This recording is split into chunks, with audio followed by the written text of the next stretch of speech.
When I was in middle school, the cafe was just a folding card table, a really old cash register, filing cabinet, and all the fridges. Some we still use. I remember everything that Morgan and Kendra remember, and then some. I remember when it was just a cabinet with all the candy and chips in it. It definitely wasn't appealing, it wasn't practical, it was a lot of work to set up and tear down every day. It wasn't very secure, and it was really just something that we wanted to add to enhance the programming, to be able to have some snacks, and was partly incentivizing their attendance and doing their homework and doing the other activities that we had. It was just a part of that picture. Over time, we just kept building and tweaking and changing and basically collecting a lot of these ideas that students had. It took us to where we are now, where it's complete student and former student ownership. I started getting involved with the cafe when I was maybe a freshman, and now I'm a adult volunteer. I've been out of high school for 4 years, so I've been doing the cafe for 8 or 9 years. Corey began to take on more ownership and more pride in how the cafe ran and the way that it worked, and was continually bringing ideas to improve.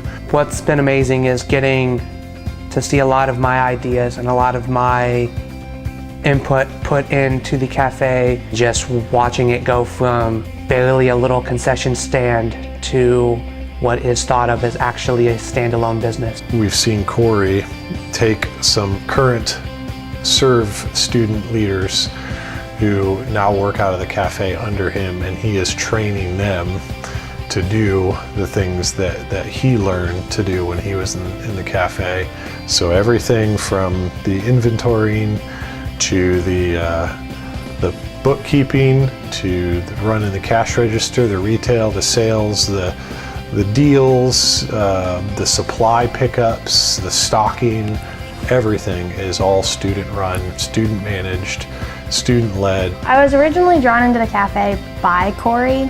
I mean, we were doing Summer Central and he asked me if this was something I really wanted to commit to. And I said yes, and then I just kind of stayed with it, and I dragged Kendra along in with me. Had to do it for our rankings. How the serve rankings work is that there are different places around here, like in order to rank up, we have to at least, dip our toe in the water of each of those different places, just serve in all the different ways that the center has to offer. I think the cafe was a passion that developed, once I got into serve. And we started doing inventory, and then vending came along, and doing bank statements and helping out with the giant list for Sam's Club. So as of last year, I have actually successfully been able to say that the cafe is a profitable business, which is nice because all the profits go directly back into the center. So one of the new elements that we've added to the cafe over the past year is to begin supplementing some of the options that we carry out of the cafe with healthier alternatives, but also kind of creating a culture here at the center where we can encourage and incentivize. And so we've had this really cool partnership with Parkview Whitley Hospital that have come alongside us and helped us to sell them at an incentivized rate so that we can encourage students to make healthier choices. After I graduate, I'd definitely like to see the cafe to keep doing as well as it's doing. I want to see students like Kendra and I come in and be able to learn what we've learned. I want people to understand how important the cafe is to the center and how cool it is we have it.